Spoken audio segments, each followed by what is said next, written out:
mwana akashayikwa ari mwana mudiki, mwana akashayikwa shoko rakasvika ma 8 days mwana asingawanikwi.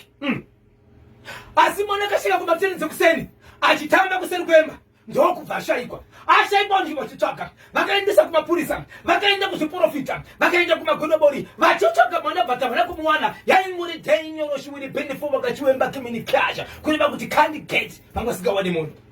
Ndokubva vagara pasi nesabhuku, ndokuenda kuna headman, ndokubva vanyora tsamba yekuenda kuna mambo. Mambo, ishe wangu, tashaya mwana wedu, tiri kukumbira mvumo nesimba rokuti mutinyorero tsamba rokuti tendera kuti mutotsvagirawo munhu anopinda muno tiwane mwana wedu nenzira yechivanhu. Ishokwadi mambo chikaugamuchira zvikanzira tatenda kana mwana asingaoneke imi muchitodawo ngatitsvagei mwana.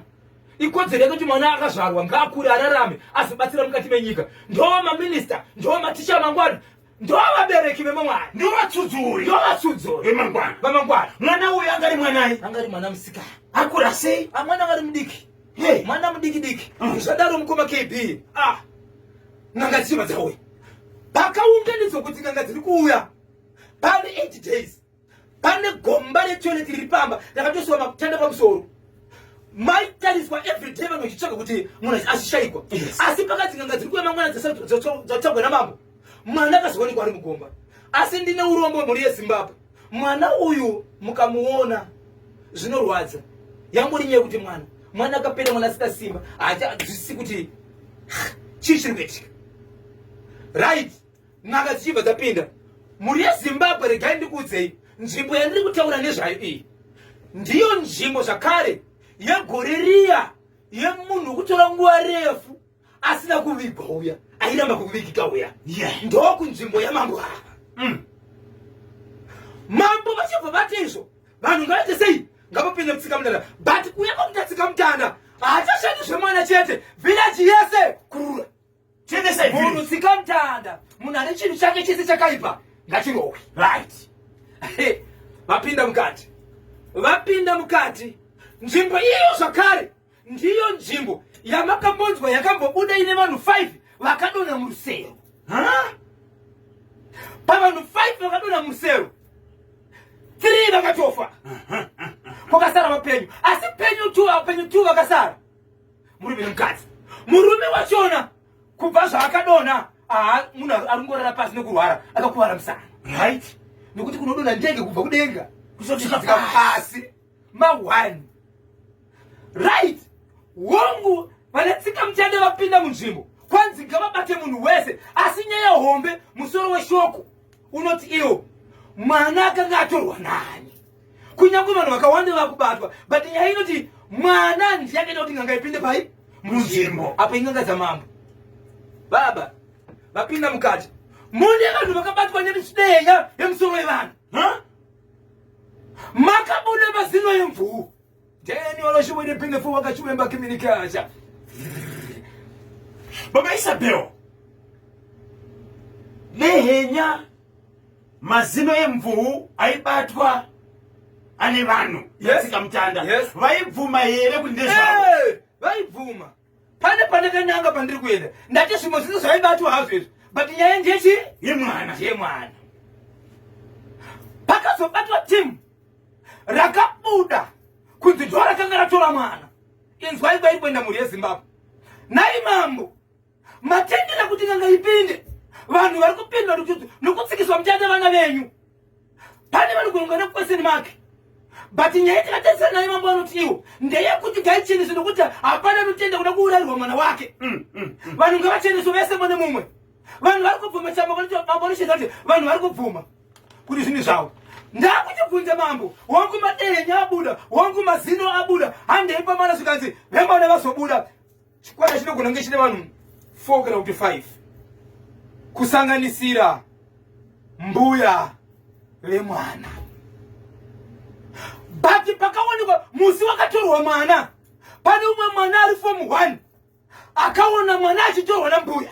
Mbuya ivavo ukubatwa. Yes, tene oroshiwiri benefo. Mwana uyu paakaona ndokuda kutaura, paakakuda kutaura ndokubva stroke. Izvo zvimunhu.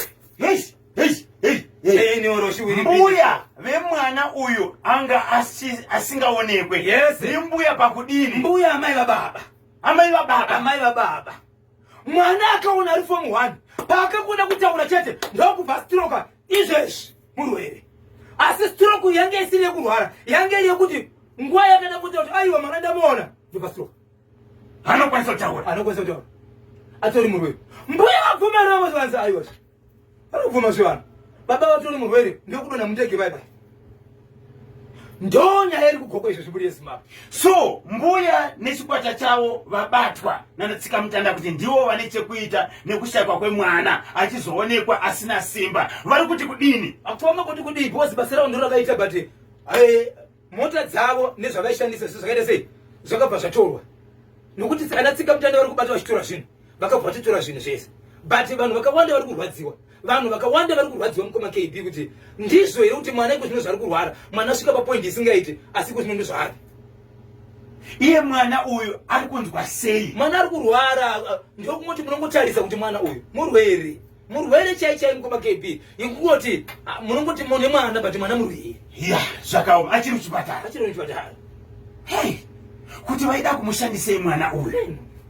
Amen. Muri yeZimbabwe inzwai munzwe update yeGogo Kanyemba naBhozho. Icho chekuHighfields vashandi vekumotwari vanoziva kuti chituna chakapinda sei. Police get busy pachipatara apo pakarohwa chikiribidi manje vanotaura chete. Ndinomutsa Maxo Nyambuwa, Mai Craig, Sherry Diki, Mai Vesha, Robert Veremo, Brian Madziwanzira, John Komo, Evaristo Banya na Memo Maruma Hoko. Ninchemera Nobet Chabeta ndiri kunoko kuHurungwe. Tinotenda maita basa kaZimbabwe nekusarudza National FM nekuteerera kachirongwa the hottest mid morning show in Zimbabwe pano pa National FM Kanyemba pamwechete kana Bhozhongora. Inini tinosangana kamanheru pa Sadake and Sanction Music Concert kudotito Bhozhongora anenge ariko zvekare. Asi mangwana makuseni Baba Isabel vanenge vari panapa na Mesaudo Mesendlovo. Baba Isabel pane vangu vachitsvaga ka nhamba dzenyu vari kuda ka nhamba dziya dzemubatsiri uye wokubatsira ka mhuri yange ine mwana wekurumwa kuchikoro right. Munovati kudini? Icho kwadi muri yeZimbabwe vanenge vachida kundibata munondibata panhamba dzangu dzisina chipomerwa, nhamba dzisinganyadzisi. Inhamba dzinoti muri yeZimbabwe 0771 545 025 0771 545 025 0736 263536 0736 263536. Ndapota musabhipa sa Rebecca Fosa po rikiti vo Kanyemba naBhozho cheGogo chakanyanya icho ambuye avo vanoda kupfapfaidzwa.